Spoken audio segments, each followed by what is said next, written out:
Semoga kita semua sehat selalu ya. Kita akan belajar bahasa Inggris semester 1, unit 2. We will make a miniature of Betawi house bersama Bu Ayu.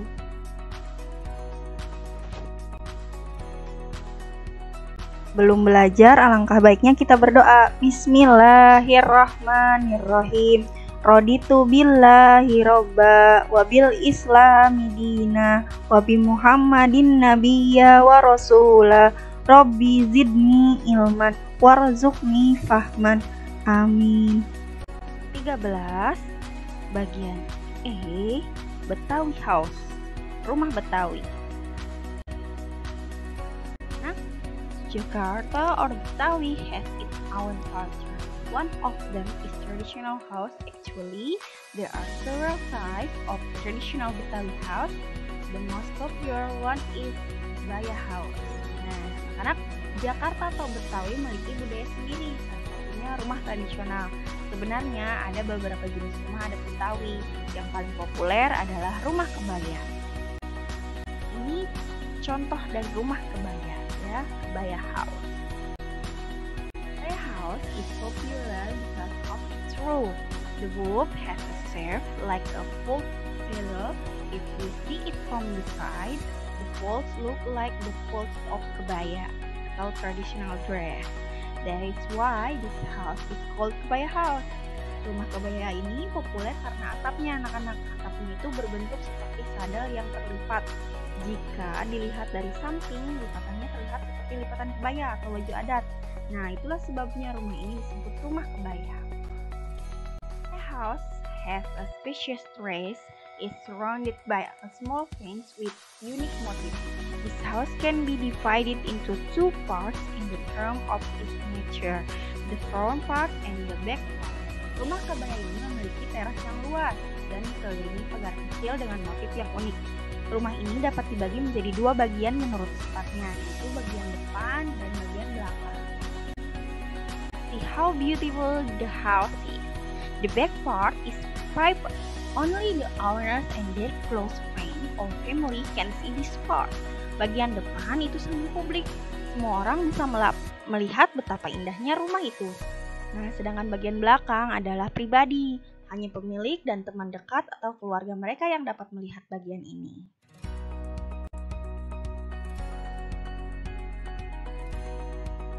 Ada gudang house atau rumah gudang, ya. See this type of house in a remote area. Gudang house has a rectangular shape from front to back. There is unique roof in the front of the house that hangs over the front porch. This part is called a steigen or head, ya. Kita bisa melihat rumah jenis ini di daerah terpencil. Gudang rumah berbentuk segi empat dari depan ke belakang. Ada atap yang unik di depan rumah yang menggantung di teras depan, ya. Bagian ini disebut tenda atau topi. Gudang house is built as a residence by the Betawi people. The house has several rooms based on the owner's needs, such as parents' room, children's room, guest room, kitchen, and semi-public area. Gudang rumah dibangun sebagai tempat tinggal oleh masyarakat Betawi. Nah, rumah ini memiliki beberapa ruangan sesuai dengan kebutuhan pemiliknya, seperti kamar orang tua, kamar anak, kamar tamu, ada dapur, dan area publik, ya.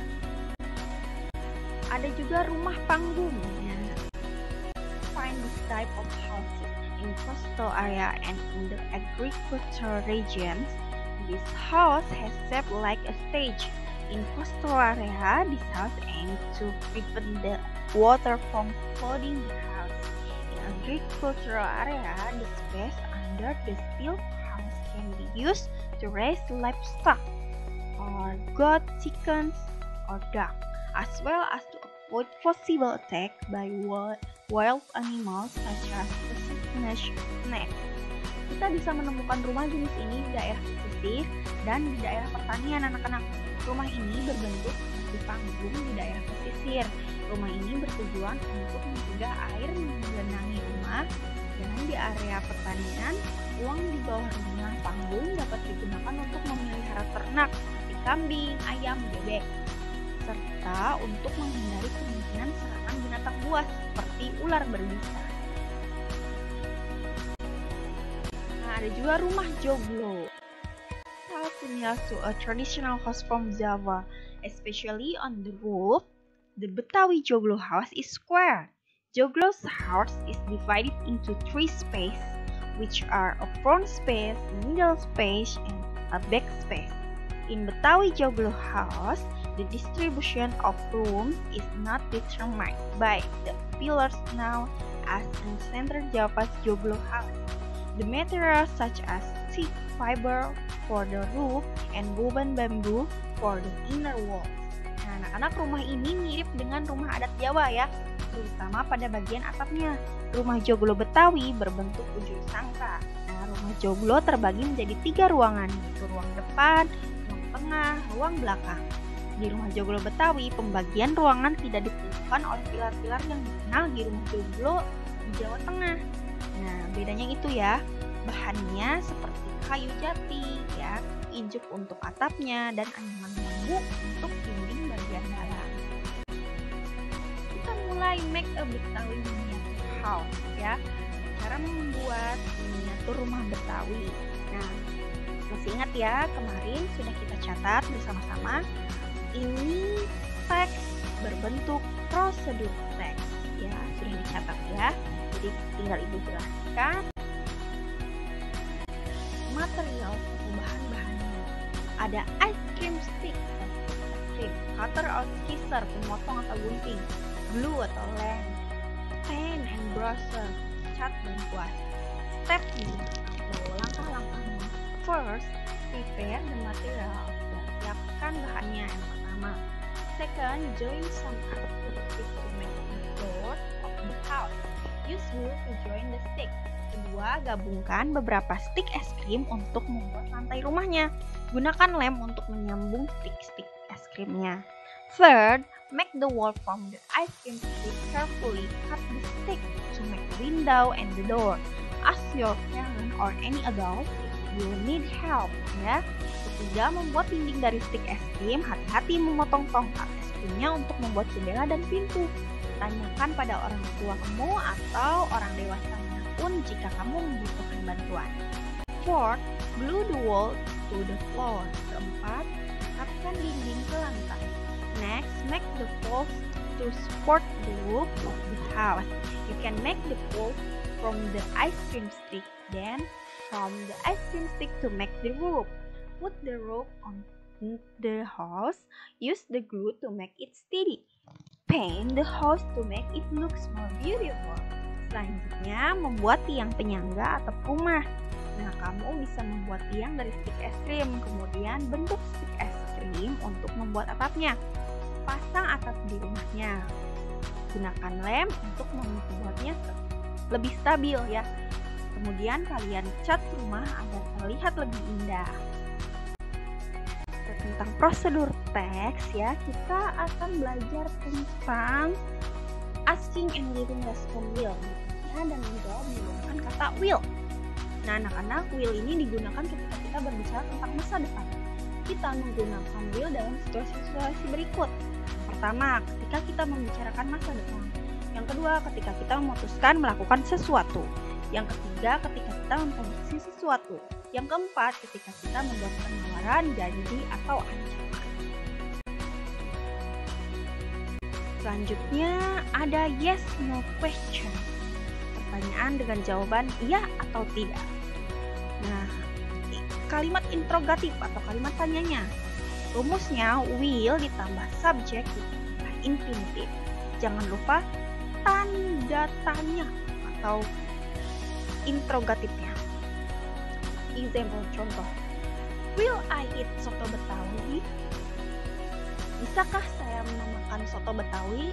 Nah, kalian bisa jawab yes I will atau no I will not. Ya, saya bisa.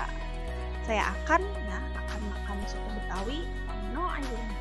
Tidak, saya tidak bisa makan soto Betawi. Will you call your mother? Bisakah kamu menelpon ibumu? Will he come late? Will she write a poem?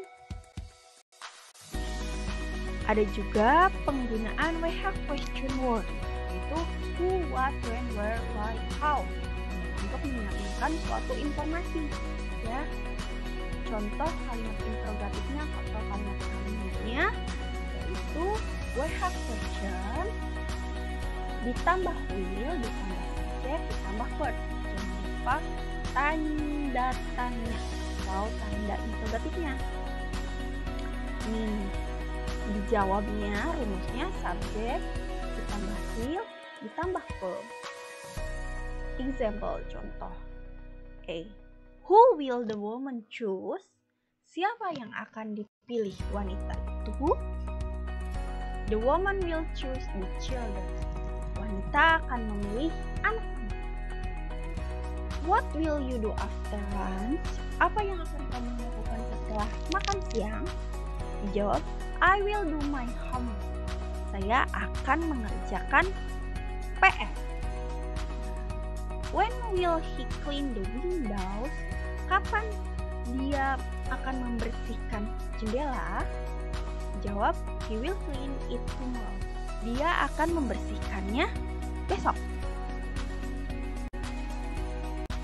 Oke anak-anak, semoga kalian mengerti dengan materi yang telah Ibu sampaikan ya. Lebih dan kurangnya mohon dimaafkan. Terima kasih. Wassalamualaikum warahmatullahi wabarakatuh.